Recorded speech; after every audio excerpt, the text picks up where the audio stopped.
Gamer Pixel et aujourd'hui nous allons parler de Pokémon. Pokémon, pourquoi ça a marché? C'est la question que je me suis posée et pour y répondre, je vous propose une analyse en deux parties. Avec dans un premier temps un retour sur la création de la licence, puis dans un second temps les facteurs qui je pense ont fait ou ont aidé au succès de Pokémon. Naissance d'un monstre de la pop culture.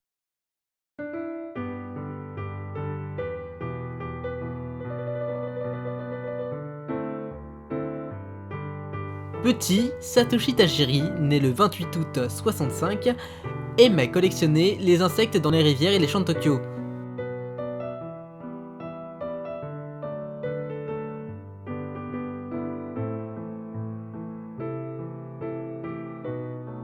Mais dans les années 70, Tokyo se transforme pour accueillir appartements, parkings et autres immeubles.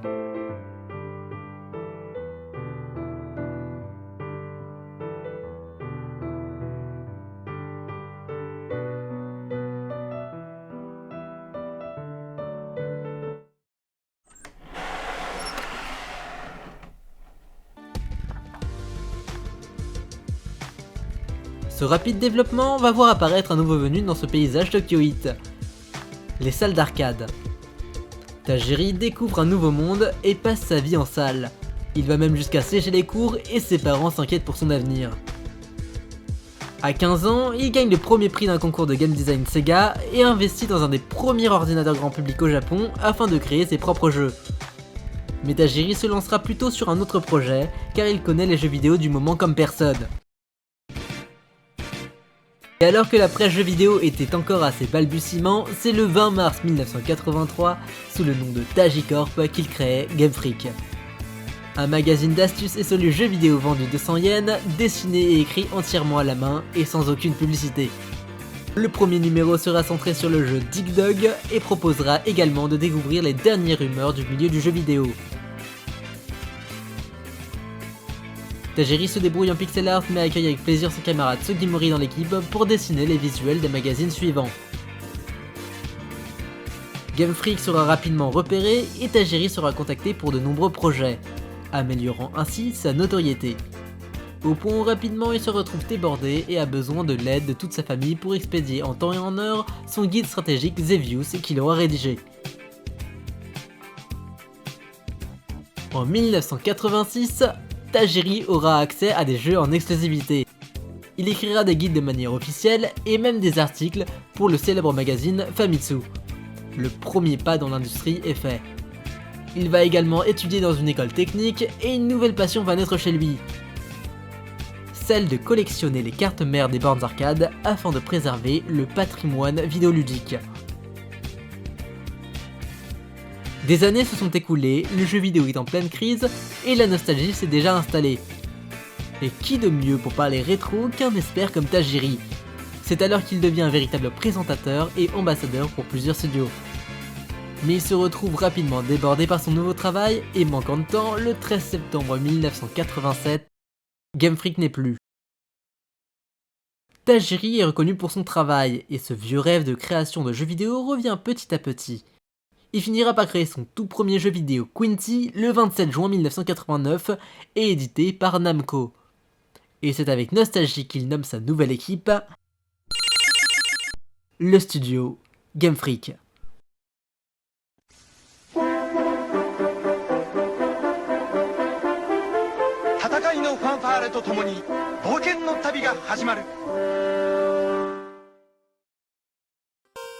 À ce moment-là, les deux compères Sugimori et Tajiri jouent au dernier jeu à succès Dragon Quest II. Et un détail embête Satoshi Tajiri. Il y a cet objet dans le jeu, le chapeau magique. Un objet dont la fréquence d'apparition est faible et que Tajiri n'arrive pas à récupérer, alors que Sugimori lui est tombé dessus 2 fois.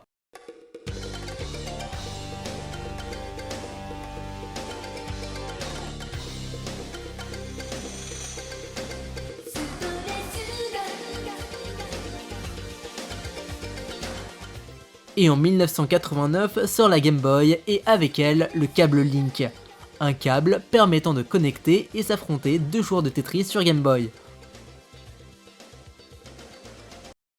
Attendez, insectes, collection, partage, multijoueur? Vous l'avez deviné, Tajiri connecte toutes ces idées, et le nom de ce concept, vous le connaissez tous. Allez, dites-le en même temps que moi dans 3, 2, 1, Capsule Monsters. Oui bon, on n'y est pas encore, mais on y arrive.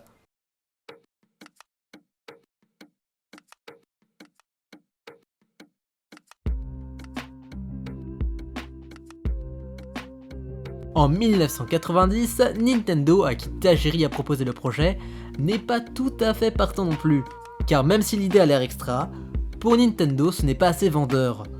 Mais il y a un monsieur chez Nintendo, un monsieur qui lui était passionné non pas par les insectes, mais par le fait de visiter des grottes et forêts quand il était petit. Shigeru Miyamoto, créateur entre autres de Mario et Zelda. Celui-ci accepte de soutenir le projet sous quelques conditions, dont une qui changera tout. Faire 2 versions au lieu d'une. Mais Game Freak ne travaille pas que sur ce jeu, l'équipe développe aussi plusieurs autres titres pour d'autres éditeurs. Et ils ne sont que 12 à travailler sur Capsule Monsters, ce qui est même pour l'époque très peu pour un tel projet. Et Capsule Monster prend du retard, beaucoup de retard au point où Game Freak frôle la faillite et réfléchit même plusieurs fois à abandonner le projet. Tajiri est épuisé car il s'impose un rythme de travail inhumain, soit 24 heures de travail, 12 heures de sommeil, et ce pendant 3 ans. Pocket Monsters Pokémon n'aura pas 1 an et demi de développement comme prévu, mais 6 ans, et il sortira seulement en 96. En 90, quand Tajiri rédigeait son concept, la Game Boy venait de sortir, et Capsule Monster devait être un des premiers RPG de la Game Boy.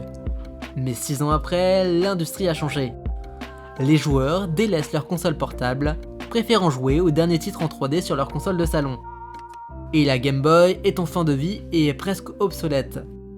6 ans de développement, c'est long, et pendant ce temps, de nouvelles idées qui se rapprochent de Capsule Monsters ont vu le jour. Car quand on a une idée, ce n'est pas étonnant de voir que d'autres sur le globe l'ont aussi.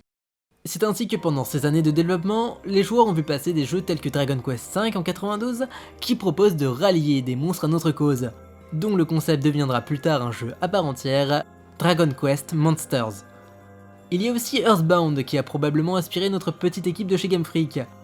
Contrairement à tous les jeux du moment, Earthbound se présente comme un RPG dans une ville moderne, où l'on suit les aventures d'un groupe d'enfants. Il y a 8 mélodies à récupérer, comme les 8 badges. Il y a la présence de la mère mais l'absence du père du héros. On pourra retrouver également quelques ressemblances visuelles.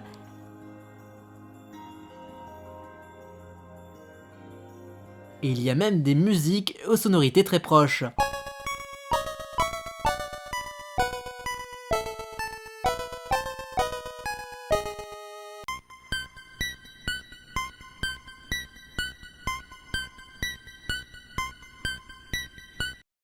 On notera pour finir que le nom original du héros de Pokémon en phase de développement était Ninten. Il y a aussi Final Fantasy Legends Saga au Japon, qui serait le jeu qui a appris à Tajiri à créer un RPG, et qui lui a montré qu'il était possible de faire d'autres jeux que des jeux d'action. Final Fantasy Legends, qui n'a de Final Fantasy que le titre, oui ça faisait vendre, est un RPG où l'on a à peu de choses près les mêmes statistiques que dans Pokémon. Vie, force, défense, agilité et mana, ce dernier pouvant être utilisé comme une attaque spéciale ou défense spéciale. On peut attribuer des armes à nos personnages mais aussi des capacités limitées par un nombre d'utilisations, comme les PP dans Pokémon. Et il y a 8 éléments dans le jeu. Le feu, la glace, l'électricité, le poison, le tremblement, la pierre et la paralysie. Chacun d'entre eux pouvant affecter les monstres dans un statut second, de l'endormissement à la mort. Mais surtout, vous incarnez un monstre qui va pouvoir évoluer au fur et à mesure des combats. D'une manière assez spéciale par contre, car pour évoluer dans FF Legends, il vous faudra ingurgiter la viande du monstre que vous venez d'éliminer. Pareillement, vous ne savez pas forcément en quoi vous allez vous transformer au départ, et vous découvrirez les autres formes au cours du jeu. Mais à cette époque, visuellement, on se place là. Les joueurs japonais sont en train de finir des titres comme Chrono Trigger, Super Mario World, ou encore Donkey Kong Country qui lui utilise des rendus en 3D, ou Panzer Dragoon qui lui est en 3D.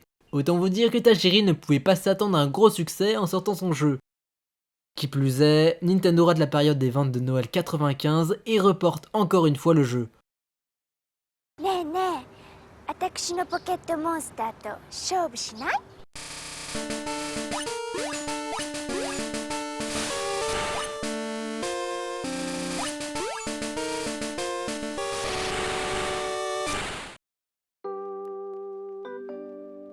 Et le 27 février 1996, Pocket Monster sort enfin. Je me souviens que le nombre initial d'unités à expédier était bien plus petit que ce à quoi je m'attendais. Mais malgré tout, j'avais des attentes assez élevées, et avec ce nombre d'unités, j'imaginais que les stocks seraient épuisés rapidement. Malheureusement, ce ne fut pas le cas. Satoru Iwata, de HAL Laboratory, a Ishihara qui s'occupait de la licence Pokémon.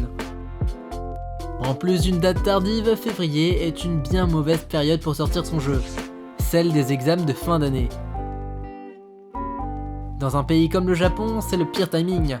109 207 exemplaires vendus la première semaine, moins de 21 253 la deuxième. Les deux versions bid.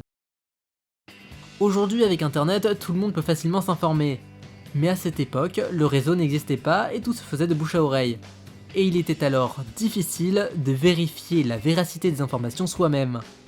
Pour les deux premières versions de Pokémon, 190 monstres ont été designés, mais seuls 150 seront intégrés à cause de la taille de la mémoire sur la cartouche. 150 Pokémon, il paraît qu'il y en a 151. Oui, j'ai lu ça dans le magazine CoroCoro. Ce fameux 151e Pokémon est devenu célèbre grâce à ça, Mew. Mew avait été ajouté à la toute dernière minute par le développeur Shigeki Morimoto, après avoir mis au courant Tajiri et uniquement lui. La cartouche du jeu était quasi pleine et il n'y avait pas beaucoup d'espace pour ajouter quoi que ce soit. Nous avons mis Mew à la toute fin. Les cartouches étaient pleines et il n'y avait pas beaucoup de place. Mais les fonctionnalités de débogage n'allaient évidemment pas être incluses dans la version finale du jeu et ont été supprimées, créant un minuscule espace libre de 300 octets. Nous avons donc pensé que nous pourrions y insérer Mew. Ce que nous avons fait serait impensable de nos jours. Mew aurait pu rester là, comme un secret entre développeurs, mais des joueurs disaient être tombés dessus. CoroCoro en parlait et les rumeurs se multipliaient. L'équipe de Game Freak décide donc d'en profiter et planifier la révélation. Et en mai 1996, le magazine CoroCoro et Nintendo révèlent leur plan. La sortie d'un manga et d'un concours permettant à 20 vainqueurs de recevoir Mew sur leur cartouche. 20 gagnants et 78 000 candidats. L'engouement naît et Nintendo tease déjà à propos d'un second épisode avec une image du légendaire Oh-Oh. Vous vous souvenez des 130 000 copies vendues des deux premières semaines? Eh bien, presque coup marketing, en 96 Pokémon, c'est 1,66 million d'unités vendues sur le sol japonais, et qui en presque un an et demi devient top vente avec 4 millions d'unités fin 97.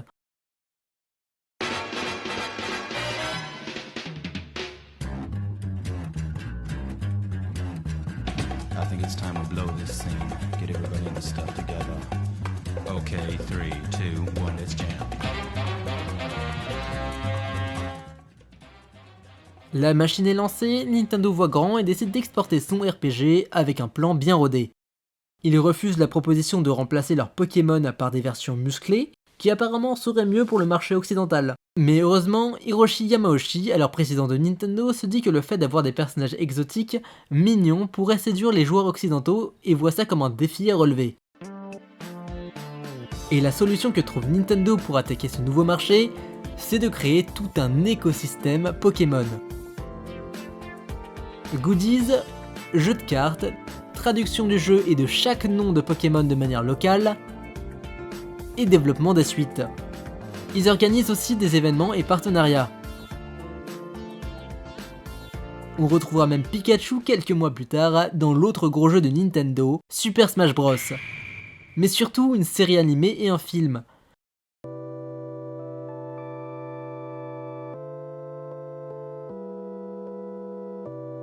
Une série qui devait sortir en même temps que Pokémon 2, d'où la présence de Oh-Oh dès le premier épisode. Malheureusement trop peu nombreux dans la team de développement, Pokémon Or et Argent sortira plus tard. L'équipe étant trop concentrée à terminer une version 2 de Pokémon Rouge et Vert avant de s'attaquer au marché US, Pokémon Bleu.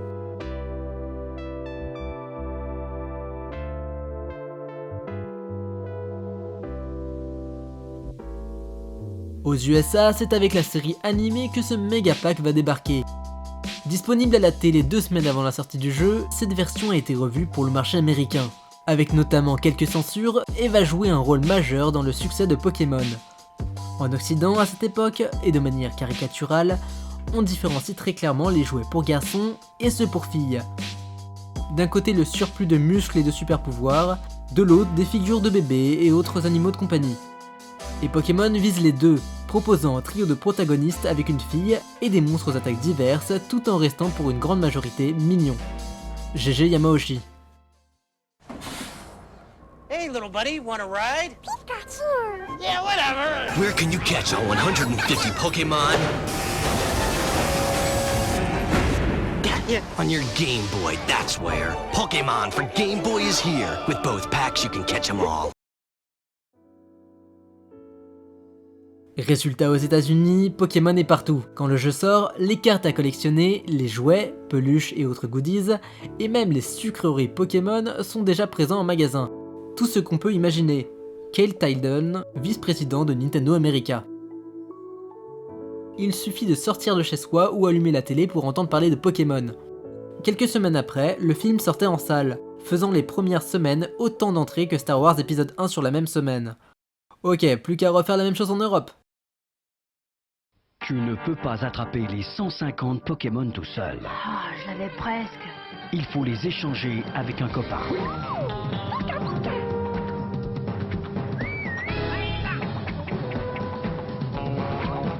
Non, plus du tout. On n'a plus du tout de cartes Pokémon, ça part comme des petits pains. Dans 10 minutes, on les reçoit, après on n'en a plus du tout.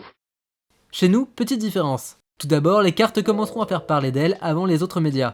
La raison ? La diffusion tardive du dessin animé sur les chaînes publiques. Mais dès son lancement sur TF1 en France, Pokémon cartonne. Et cartonne sous toutes ses formes. Au point où on ne sait plus ce qu'est réellement Pokémon. Contrairement au dessin animé servant à vendre des jouets, l'engouement est au même niveau que ce soit pour les cartes, les jeux vidéo ou le dessin animé. Pokémon est ce truc qui rapproche les gens. Vous connaissiez un autre RPG qui incite à jouer avec les autres ? C'était un peu « Hey, tu joues à Pokémon, t'y joues, et boum, vous êtes amis ».